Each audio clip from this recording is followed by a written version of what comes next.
ইতিহাস ইতিহাস ইতিহাস ইন্টারন্যাশনাল ক্রিকেট বলুন, ক্লাব ক্রিকেট বলুন, ডোমেস্টিক ক্রিকেট বলুন, দুই ভাইকে একই দলের হয়ে বহু খেলতে দেখেছি আমরা। স্টিভ ওয়া, মার্ক ওয়া, এরকম অজস্র উদাহরণ আছে, হার্দিক পান্ডিয়া, কুনাল পান্ডিয়া। তবে একই সাথে ফ্র্যাঞ্চাইজি লিগে ব্যাটিং করতে যাচ্ছেন মোহাম্মদ নবী ও তার ছেলে হাসান ইসাকিল, এবং সে কারণেই কংগ্রেচুলেশন জানাচ্ছেন রহমানুল্লাহ গুরবাজ, কংগ্রেচুলেশন জানাচ্ছেন বাকিরাও।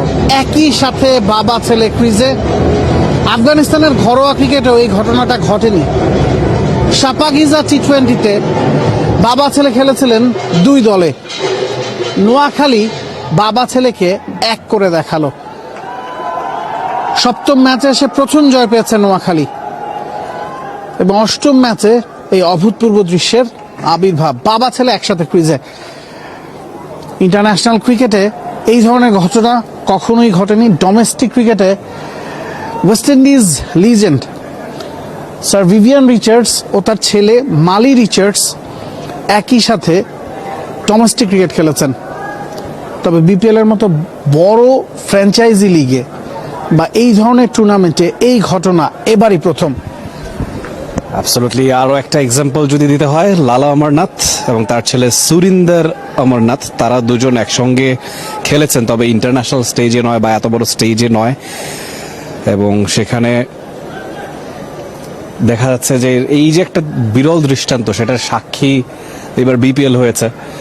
এবং একই রকম করে খেলেন, যেটা আমরা প্রেস বক্সেও ডিসকাস করছিলাম। মোহাম্মদ নবীর একেবারে যেন ইয়াঙ্গার ভার্সন ইসাকিল, একই রকম তার স্ট্যান্স, একই রকম শট এবং একই রকম follow through. This is really unique, isn't it? Of course এই কথাগুলো আমরা আসলে বলছিলাম, যখন ডিফেন্সিভ শট খেলছেন তখনও বাবার সাথে ছেলের মিল, যখন অ্যাগ্রেসিভ শট খেলছেন ব্যাক ফুট বা ফ্রন্ট ফুটে এগিয়ে বেরিয়ে এসে যে ছয়গুলো মারছেন, সবগুলোতেই নবীর ছাপ যেন একেবারে ফুটে উঠছে। এবং এখন দর্শকরা আসলে কিছুটা বিভ্রান্ত হতেই পারেন যে কে ব্যাটিং করছেন, মোহাম্মদ নবী না হাসান ইসাকিল।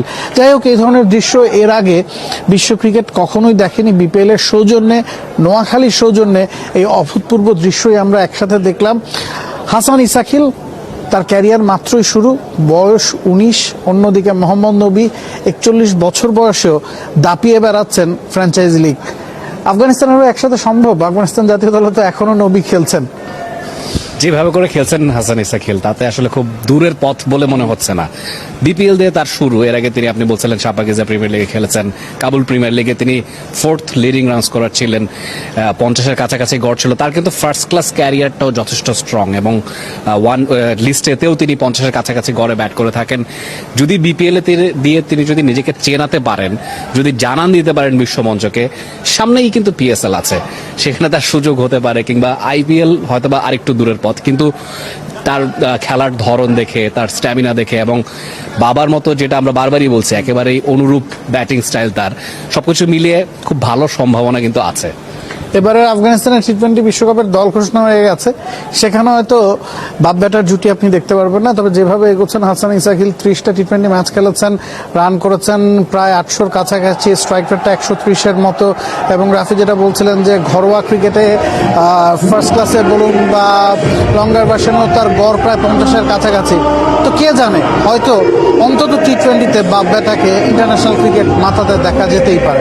নাবিল কায়সার সাথে ছিলেন রিফাত তানভীর রাফি।